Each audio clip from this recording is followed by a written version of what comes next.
Olá a todos os seguidores da página do GPEB. Espero que estejam bem. Hoje, iremos encerrar a série de postagens sobre economia da saúde com uma conversa breve com o professor doutor da UFSCar, Alex Itria. Boa noite, professor, e obrigado por aceitar nosso convite. Boa noite, Lucas. Boa noite, Pamela. Obrigado pelo convite, pela minha participação, para eu poder falar um pouquinho mais dessa área que eu tenho bastante afinidade e gosto em participar. O professor Alex é graduado em Ciências Econômicas pela Universidade de Sorocaba e Direito pela Exanc, com mestrado em Economia pela Universidade Estadual de Campinas. Acumula também doutorado em Ciência e Saúde Pública, com ênfase em Economia da Saúde e Avaliação Tecnológica em Saúde pela USP. Possui pós-doutorado em Avaliação de Tecnologias em Saúde pela Universidade Federal do Rio Grande do Sul e atualmente é pesquisador do Instituto de Avaliação de Tecnologia em Saúde e consultor técnico do Ministério da Saúde. Para dar início a esse debate, a esse bate-papo, podemos começar com a seguinte questão: como é atuar na área da economia da saúde no Brasil? Considera que essa é uma área valorizada? Bom, para eu responder essa primeira questão, eu vou falar para vocês como é que essa coisa toda começou na minha carreira e para vocês verem como ela é uma área valorizada, mas como as pessoas às vezes não têm conhecimento e desestimulam um pouco. Vai fazer 20 anos que eu fiz a minha graduação em economia. E eu tinha um tio que era médico e era grande incentivador. Ele vivia falando, economia da saúde. Vejam vocês, faz 20 anos. E aí eu fui falar com um professor que a gente tinha muita afinidade. Não, professor, economia da saúde. E esse professor falou assim, economia de saúde não tem futuro. Isso aí não... Imagina, você vai sempre ter que depender de um governo, né? E aí eu fiquei meio assim, mas aí a minha vida acadêmica me levou a ir para essa área da economia da saúde. E aí a verdade é que nós, enquanto economistas, primeiro nós sabemos que a economia é uma coisa muito ampla. Eu tenho microeconomia, macroeconomia, desenvolvimento econômico, para dizer três vertentes mínimas aqui, né? E aí, a economia da saúde, ela é uma área que você pode trabalhar tanto do aspecto da microeconomia, como do aspecto da macroeconomia, do desenvolvimento econômico.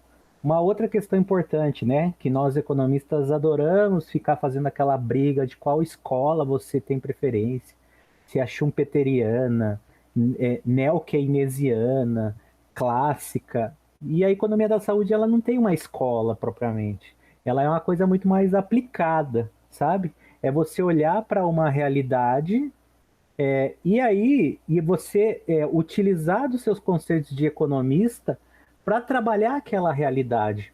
E no Brasil, eu digo para vocês que nos últimos 20 anos, que é mais ou menos quando data o lançamento do livro do IPEA, que chamava Economia da Saúde, essa área ela aumentou muito.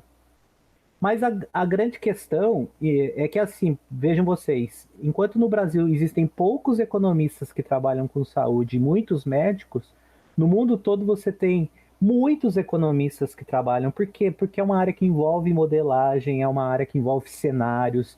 Então, ela tem uma perspectiva enorme trabalhar com a economia da saúde, mas às vezes a pessoa pensa, nossa, mas será que eu tinha que estar dentro de um hospital para trabalhar? O que, que é a economia da saúde, né? Será que é dentro de um hospital? E não é isso, né? Você pode desde discutir políticas em saúde, até, por exemplo, a área que eu atuo amplamente, que é discutir o uso de ferramentas para saber se determinadas coisas em saúde deveriam ser incorporadas ou não, né? Então, por exemplo, no momento que a gente está vivendo hoje, a discussão de cloroquina, ivermectina, ela esbarra na economia da saúde. Porque a gente vai analisar não só do ponto de vista da eficácia, que tem a ver com saúde, mas do ponto de vista econômico, se aquilo tem uma relação de custo e de efetividade, ou seja, não basta só servir ou não servir, que no caso específico da cloroquina não serve, mas tem que servir e o que ela oferece de algo a mais ser melhor do que o que já existe. E para fazer essa conta é uma conta de economista, tá? É uma modelagem que a gente utiliza.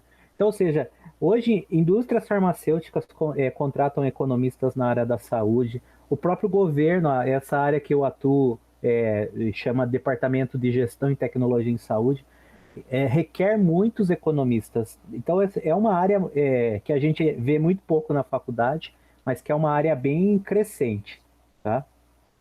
Podemos considerar que um dos maiores problemas na saúde pública brasileira é a ausência de um processo de logística eficiente?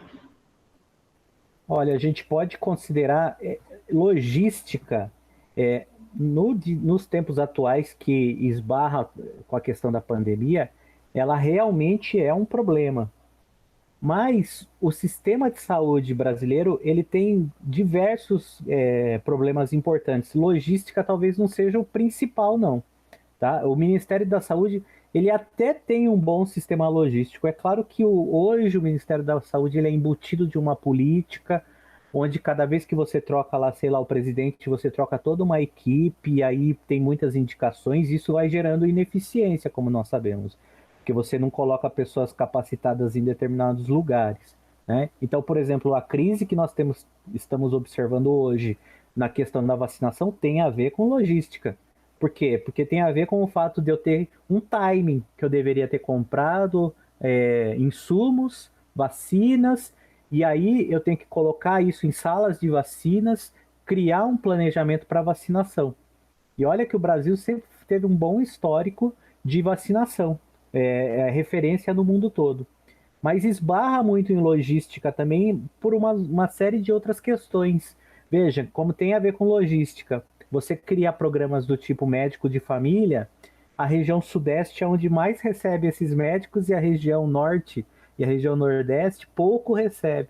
E aí então você tem uma má distribuição dos profissionais de saúde, assim como uma má distribuição dos insumos em saúde, né? E a má distribuição tem a ver com essa logística. Então, sim, a logística é um problema, mas talvez hoje não seja o principal problema. O principal problema talvez seja a falta de financiamento, de enfoque na atenção primária, que é aquele postinho de saúde perto da minha casa. Ele merece receber muito mais investimento para que eu trate os bairros no postinho e ninguém tenha que parar lá no hospital, sabe? Então, é toda uma discussão do sistema de saúde de maneira mais ampla. Diversas áreas acadêmicas apresentaram uma diminuição de interesse, dadas as circunstâncias envolvidas na pandemia do coronavírus, visto que poucas delas são consideradas importantes para ajudar a melhorar esse cenário, como no caso de médicos e enfermeiros, que são mais solicitados que engenheiros. Qual a importância da economia da saúde para os tempos atuais? Podemos considerar que essa área de especialização pode ter um aumento significativo de procura no futuro? Olha, eu posso dizer para vocês que desde que a pandemia começou, eu estou trabalhando muito mais. E por que isso? Porque é justamente uma área que requer profissionais. Por causa da pandemia, é uma área que requer profissionais. E os profissionais, eles estão frequentemente sendo chamados para atuar nisso. Por quê? Veja, começou a pandemia, e aí você gera uma série de hipóteses. O que causa, como é que se transmite. E aí começaram a surgir diversos editais de pesquisa para estudar isso. O custo da doença, o custo da sequela. Isso é um trabalho de economista, você calcular o custo dessa doença. Não é um trabalho de administrador nem de contador, é um trabalho de economista. Ah, você calcular o custo de uma sequela. Quanto é que custa alguém ter uma doença e ficar em casa? Não sei se vocês já viram, mas quem tem Covid, muitos, tem sequelas por mais de meses, né? E aí, quanto é que custa efetivamente você, sei lá, de repente ter dificuldade de respirar, diminuir a sua produtividade? Então, ou seja, surgiram primeiro essas pesquisas, depois medicamentos. E aí precisa das avaliações econômicas sobre medicamentos, avaliações econômicas sobre tratamentos. E eu posso dizer para vocês que só tratando de Covid, nos próximos 5 anos vai aflorar uma série de pesquisas, porque a gente vai começar a discutir, inclusive, quanto é que custa, e aí tem a ver com custo de oportunidade, você ter que abdicar de uma série de pessoas que não podem ser internadas nesse momento porque eu estou ocupando todos os leitos com pessoas com Covid. Então imaginem vocês, quanto é que custa alguém que precisava, de repente, ele tá lá, ele precisa fazer uma cirurgia cardíaca, ele tem que esperar numa fila, ele tá sem trabalhar, porque ele não tem aonde ser internado para fazer uma cirurgia de Covid. Vamos dizer aqui, ó, uma conta bem grosseira para vocês entenderem a economia nessa história. Olha, se eu tô sem trabalhar, minimamente, vamos dizer que eu ganho um salário mínimo por mês. E aí, ou seja, se eu fiquei 12 meses esperando para fazer uma cirurgia, eu fiquei 12 meses licenciado. Então eu tive uma perda de produtividade que quem está pagando por isso é a sociedade. Do jeito que eu estou falando aqui, e vocês tenho certeza que estão entendendo, que é custo de oportunidade. Abdiquei de trabalhar por causa da doença. Mas vocês acham que todo mundo, os profissionais de saúde, entendem facilmente essa conta? E não entendem. Para eles, tipo assim, mas tem um custo? Tem custo deixar, por exemplo, uma morte precoce. Se eu tenho uma pessoa que aos 20 anos de idade contraiu uma doença e foi a óbito, essa pessoa trabalharia até os 70 anos de idade, ela ficou de 50 anos sem gerar renda para a economia. Né? Essa pessoa teve uma perda precoce para o sistema econômico. Quem faz esse tipo de cálculo é o economista. Então, eu posso dizer para vocês que com a pandemia, a área de economia da saúde, ela ampliou. A área de pesquisa, hoje a gente tem um monte de indústria demandando profissionais que precisam fazer esses cálculos, hospitais demandando profissionais que precisam saber da sua estrutura, né? Então, essa área ampliou bastante, na verdade. E a próxima pergunta tem bastante ligação com essa resposta, que é: quais são as possíveis áreas de atuação para o profissional especializado em economia da saúde? Então, vejam vocês, como eu falei, vamos dizer assim, primeiro, eu tenho um aspecto macro. O aspecto macro é eu trabalhar com políticas públicas, não só políticas públicas, mas principalmente, né, pensar a saúde como um todo, né? Então, dentro de um município, se a gente pensar que o PIB, grande parte vai para educação e saúde, né? Mas aí você tem aquela lei do teto, então você não pode gastar mais que o teto. E aí pensar macro é pensar que o orçamento na saúde é um só, é um cobertor que a gente sabe que quando puxa de um lado descobre do outro. Então pensar em saúde, economia da saúde de maneira macro é gerir isso. Agora, pensar de maneira micro é justamente você olhar, por exemplo, eu estou lá no hospital, eu quero saber quais coisas eu deveria comprar mais, quais coisas funcionam, quais coisas são custo-efetivas. Por exemplo, o que é o meu trabalho hoje? Vamos dar dois exemplos aqui, né? Um de pesquisa e um que é um trabalho muito mais aplicado. Uma pesquisa que, inclusive, o Lucas participa, a gente está discutindo uma coisa que vai do micro ao macro, porque a gente está discutindo taxar bebidas adoçadas, né? Mas é uma discussão, então, que aí quanto isso vai repercutir, vai dar de reflexo na saúde das pessoas. Então, quanto é que o Estado economizaria, né, do ponto de vista econômico? Por quê? Porque eu vou diminuir o número de internações por causas de obesidade, hipertensão, diabetes, né? Diabetes leva à amputação, tudo isso tem um custo. E também é um pouco micro, porque depois você vai olhar lá, então o que você vai sugerir? Uma taxação específica para um tipo de coisa que é bebida adoçada, né? Refrigerantes, por exemplo. Uma outra área que eu tenho atuado, que é a do Ministério da Saúde, as indústrias demandam lá, olha, Ministério, eu quero que você passe a comprar esse medicamento X aqui. E aí a gente tem que fazer o estudo econômico de eficácia e econômico para mostrar, olha, isso deve ser comprado, isso não vale a pena ser comprado, tá? E eu vou dar um exemplo que está numa consulta pública agora para vocês. Existe uma doença que é a atrofia chamada AMI, é uma doença rara, mas bastante, você olha nas redes sociais, bastantes pais pedindo, e existe um medicamento que ele é novo, ele tem 2, 3 anos, Nusinersen, e aí para vocês terem uma ideia, esse medicamento ele custa R$ 1 milhão, uma dose que serve para 6 meses. Uma criança com R$ 1 milhão, ela toma por 6 meses Às vezes o máximo que ela consegue é melhorar o reflexo mexendo o dedo, abrir o olho. Essa criança está na maca lá. Aí vocês pensam, R$ 1 bilhão. E aí entra numa discussão, esse mesmo R$ 1 milhão, se eu fosse comprar uma vacina hoje, por exemplo, a Coronavac, que custa R$ 10, quanto que eu não compraria de vacina, né? Então, longe de ser uma discussão ética, é uma discussão econômica, porque a gente leva em consideração no cálculo o que salva mais vidas. Não é que nós vamos deixar, como dizem, vou deixar morrer alguém lá. Mas a verdade é que na hora do gestor decidir o que eu deveria investir mais, eu vou investir naquilo que salva mais vidas. Esse é um trabalho de economista, né? Então, nós temos hoje no Ministério da Saúde muita demanda e tem muito pouco mão de obra. Eu falo aqui, ó, enquanto professor para vocês, por muito tempo eu tive muitos alunos na área da saúde e poucos economistas. Por quê? Porque exige você entender da economia, mas também exige entender um pouquinho de saúde.